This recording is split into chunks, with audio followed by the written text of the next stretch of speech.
You've just clicked on a link, downloaded a file, and bam, your screen goes black. Your files locked up. You've just become a victim of malware, and trust me, it's not a pretty sight. Now, what if I told you that you can actually create something like that? That's right. In this video, you'll learn exactly how malware works, how it's made, and how to test it, safely of course. But here's the twist, this isn't about going out there and wreaking havoc. Nope, we're talking about understanding the enemy so you can protect yourself, your systems, and your data. You see, hackers don't need to be some mysterious mastermind to pull this off. They're just a step ahead of most people. But by the end of this video, you'll be the one who's got the upper hand. Alright, let's kick things off with the basics. What exactly is malware? The only reason a hacker has a step ahead of you is because they utilize the oldest trick in the book, social engineering, aka talking to a motherfucker. You know, by 10 minutes of you talking to a motherfucker, statistically, he's gonna give you some shit that could get him scammed. Yo, bro, y'all bet y'all ain't never know 10 minutes, bro. That's all a nigga need with you. And that's just a good hacker. Not me. Mm, you might need a couple hours with me. I don't give a fuck that much. But a good person, 10 minutes. Boy, I'm telling you right now, go see one of them CES Hack Me Days and shit. A lady will call your like any electronics or utility place. I said electronic, electricity utility location, and literally switch who the fuck is on that fucking maybe national grid or electricity bill on the phone with you. Like she will make you look like a not real person, bro. So all a nigga need is 10 minutes, a good name, a birthday, and that's it. I ain't gonna cap. I don't need your social. A good conversation to take a nigga. You know what? Yo, think about it like this. Anybody that had a job giving credentials, y'all know y'all gotta follow the daily routine, right? Alright, scan or whatever the shit is. After you know a nigga after like 3 weeks, and this is just me telling you, another nigga not gonna tell you. After me seeing the patterns for like 3 weeks, if me, I go there religiously, I'ma just try some shit one day, like, oh, forgot my ID, man, just to see how you react. If you let me in, I know it. Oh, it's free pickings, nigga, because I know I could get anything I want out of you. That's just the truth of the matter. So, like, them credential jobs where you scanning people in and shit like that, social engineering could be done right then and there. So I could probably take another nigga shit. Like the easiest will be, you know what? I ain't even gonna give too much source because it's educational purposes only. Don't nobody need to learn and run it up on nobody. All I'm saying is, 10 minutes with a nigga could do a lot if you into that. Simply put, malware is any type of software intentionally designed to cause damage, steal information, or otherwise harm a system. Now, you've probably heard of a few types of malware before, like viruses, trojans, and ransomware. Viruses are like the common cold of the digital world. They attach themselves to a clean file or program and spread to others when the infected file is run. The damage can vary, but it usually involves corrupting or deleting data. Trojans are named after the famous Greek myth, and just like the story, they look harmless but carry a hidden payload inside. You might download a file that looks like a legitimate program, but once you run it, the Trojan starts its work, often opening a backdoor for hackers to take control of your system. Yeah, you know what's funny? As a kid, I used to download a lot of fucking games on my PC, bro. And I did another video on that, and another stupid ass nigga made it seem like you're supposed to be literate. Nigga, I was 10.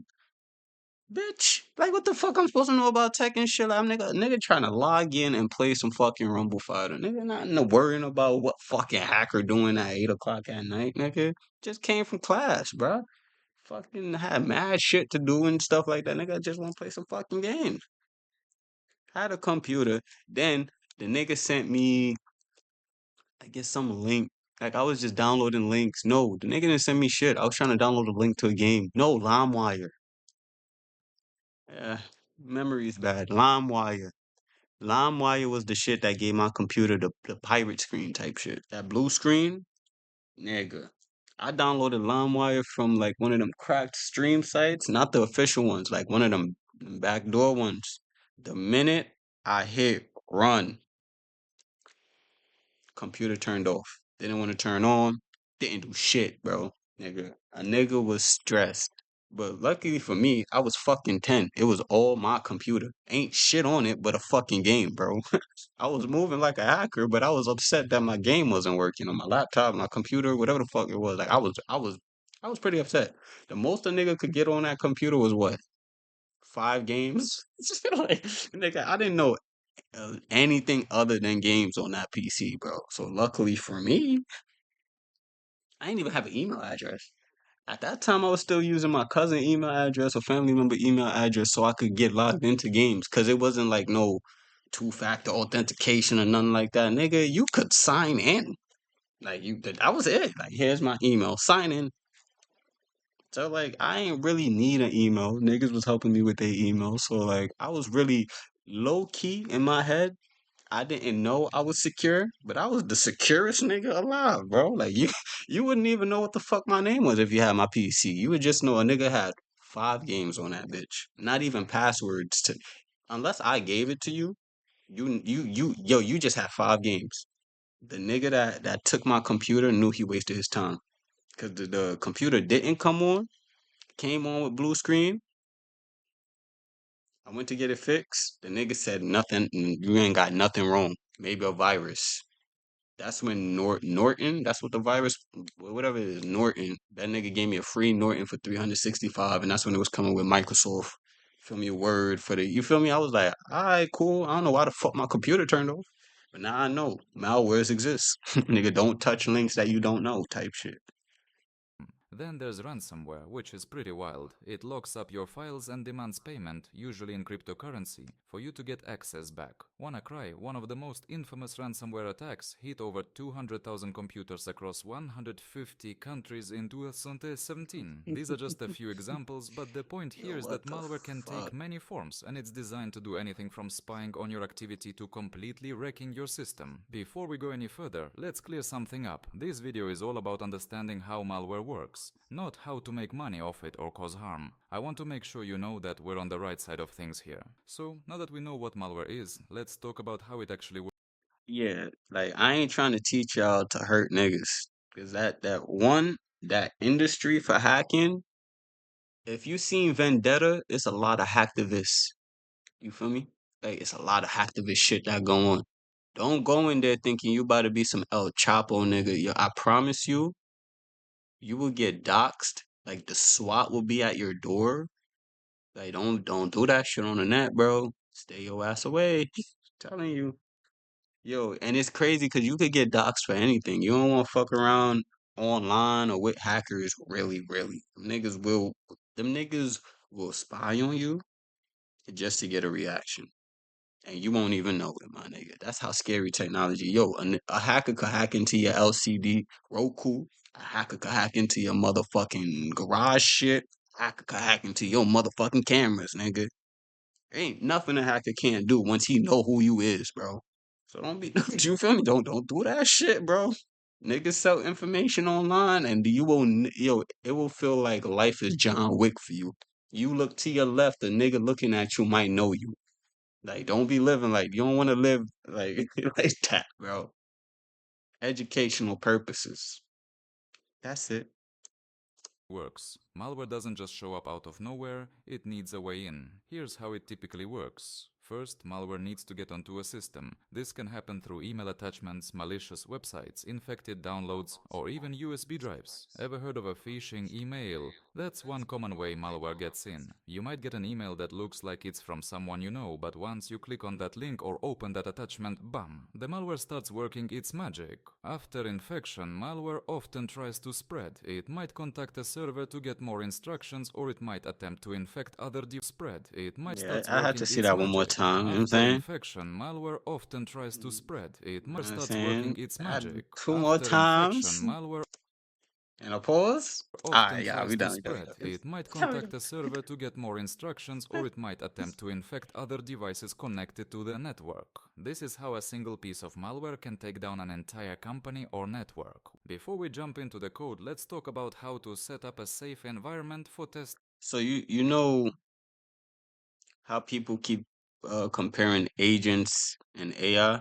This is a good example of an agent, right? Let me just make sure so I'm not butchering. 'Cause I just want to make sure. Would a malware constitute as an agent? It performs autonomous tasks. No.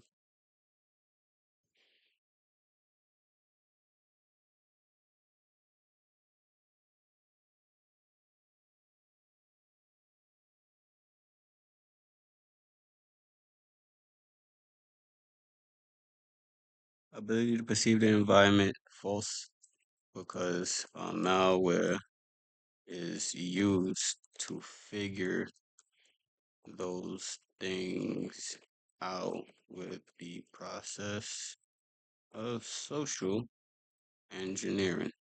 So please think again.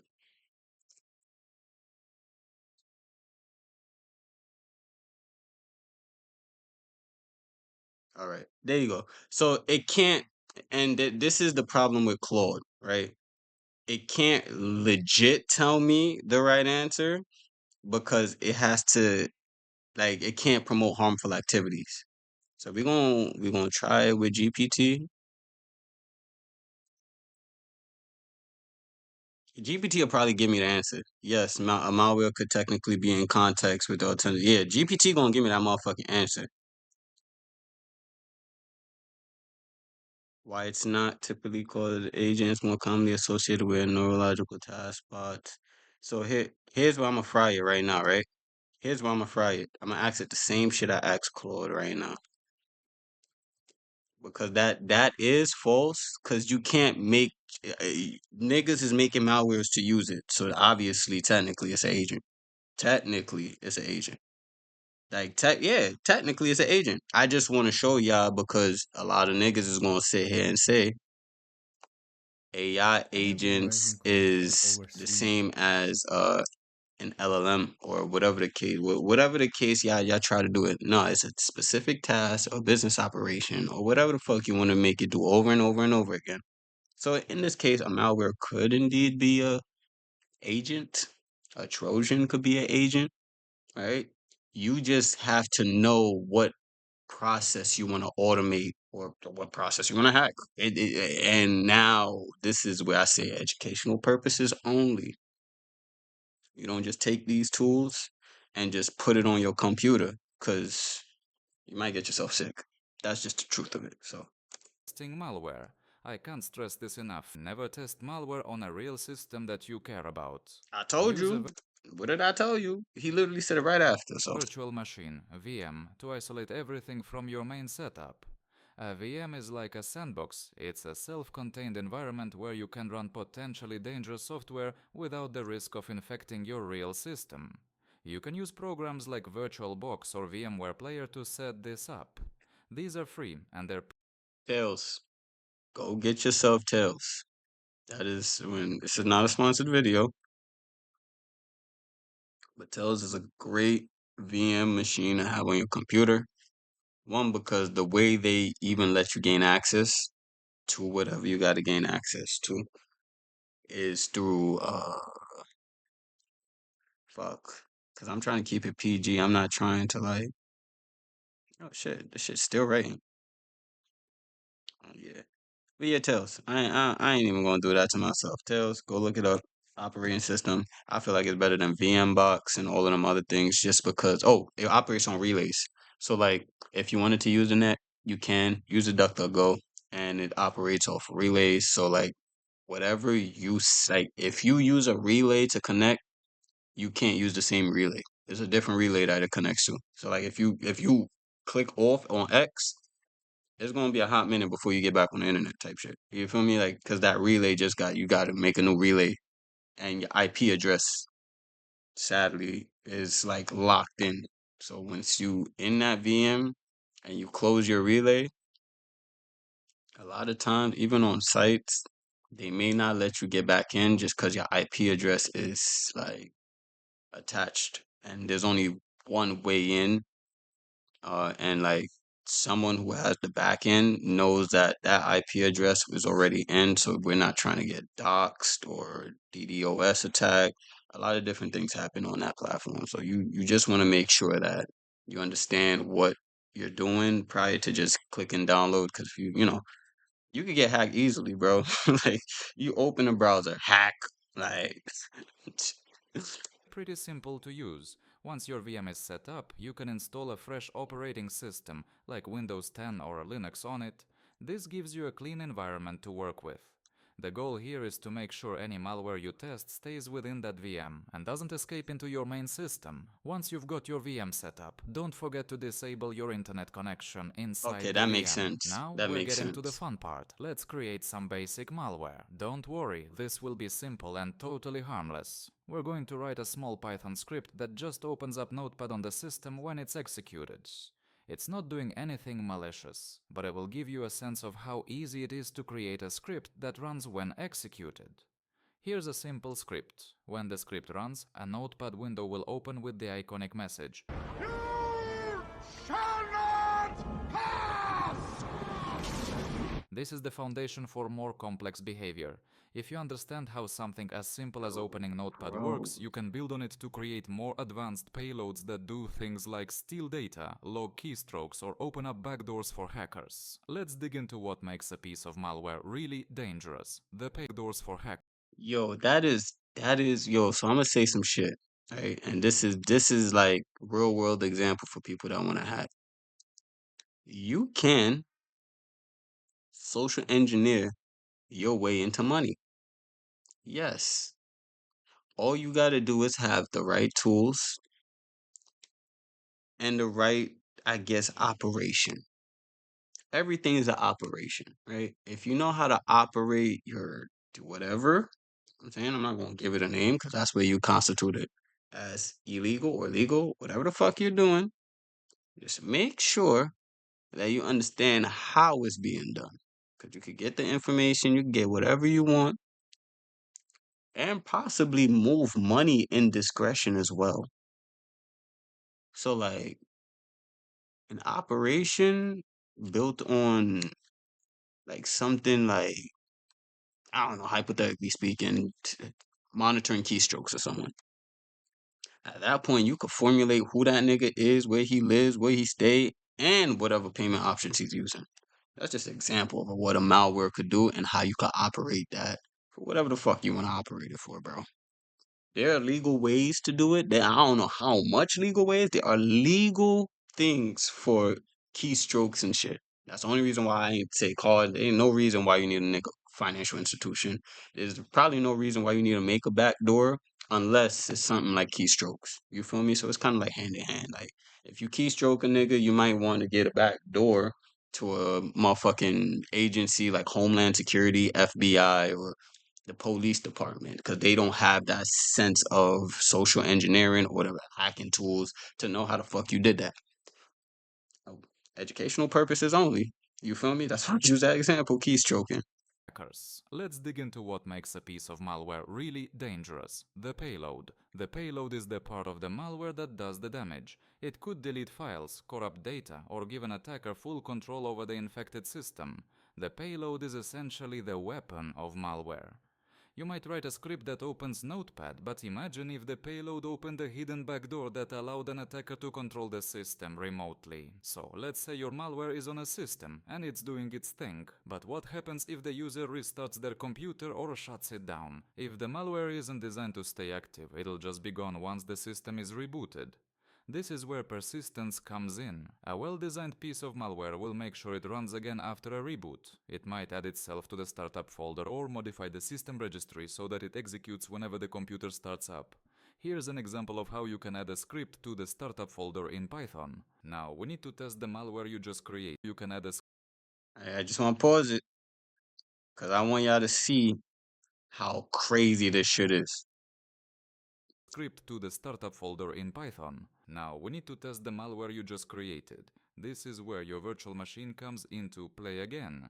Run the script inside the VM and watch how it behaves. Does it open Notepad? Does it activate on startup? You'll also want to use tools like Wireshark to capture network traffic. If your malware is trying to send data out, Wireshark will let you see exactly what's happening. Remember, the whole point of testing is to understand how the malware behaves, so don't be afraid to experiment in your safe environment. Okay, now that you've created and tested some malware, let's talk about how to stop it. Understanding how malware works is only half the battle. The real skill comes in defending against it. First off, always use antivirus software. See, But don't Norton. just rely on antivirus alone. Make sure your firewall is active and keep your software up to date with the latest security patches. So that's how you create basic malware. Yeah. But if you're really looking to take your All skills right, to the let's next wait. level, head over to my WOP store. Yeah, I know it was gonna be. So yeah, that's actually why you want to keep. I know it's annoying when you see them Windows updates or you gotta update, but that's why you gotta keep updating your device. Our lazy asses don't fix old models.